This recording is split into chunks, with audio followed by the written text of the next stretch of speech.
and movements in thought.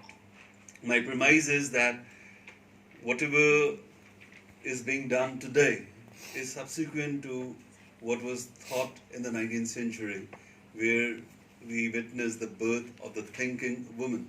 Just as we have the thinking man, we have the thinking woman, and this was subsequent to various developments. I'll take the first in philosophy. Rousseau's naturalism, who contended that all the ills and miseries of civilization are due to a departure from the natural state of man. American transcendentalism, that true knowledge is about the self that comes from within. Hegel's idealism, that stated that the finite world was a reflection of the mind, that is, the rational alone is truly real. And realism, an artistic movement. These four, among others, have had a deep impact on some of the characters seen in 19th century literature by women novelists.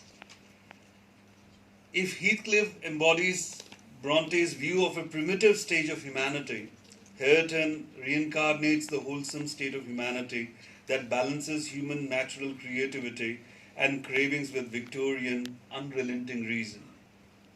There is a similarity between Rousseau's depiction of the primitive savage man, Discourse on the Origin of Inequality, and Bronte's depiction of Heathcliff in Wuthering Heights. Heathcliff's uncontrolled passions, desires, and natural impulses connect him to Rousseau's savage man. In fact, the destructive forces are chiefly embodied in Catherine Earnshaw and Heathcliff, and Bronte depicts their passions with extraordinary empathetic power. In the novel, Catherine is described this. Her spirits were always at high water mark, her tongue always going, singing, laughing, and plaguing everybody who would not do the same. She had the boniest eye, the sweetest smile, and lightest foot in the parish. And after all, I believed she meant no harm. The novel's natural elements are perfect complements to both Catherine and Heathcliff.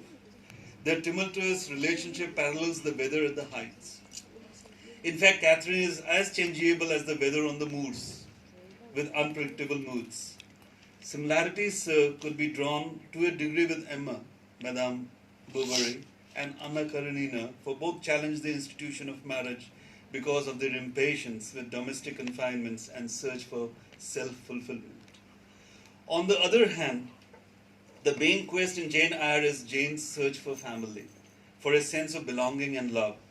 There is something very real in her resistance when she is dragged by her cruel aunt towards banishment in the bedroom where her late uncle died.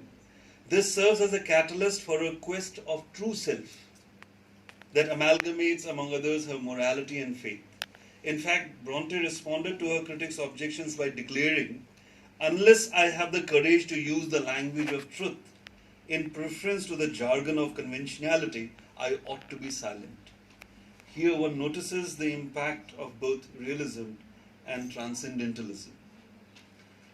The other domain that impacted and brought about the birth of the thinking woman is the scientific advancement vis-a-vis revolution in consciousness.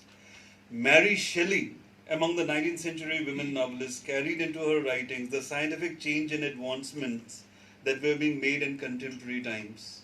From decentering God to centering man, the individual, Frankenstein demonstrated the infinite possibilities that could be achieved through science. Here the impact of Sir Isaac Newton's third law of motion can be clearly discerned. The monster created becomes both a source of deep anguish and angst, at the same time is a warning about an overreaching science that unleashes forces it cannot control. With man, Heathcliff at the center, the laws of action-reaction find resonance in the Indian theory of karma, where man is responsible for all that he does. The third, education.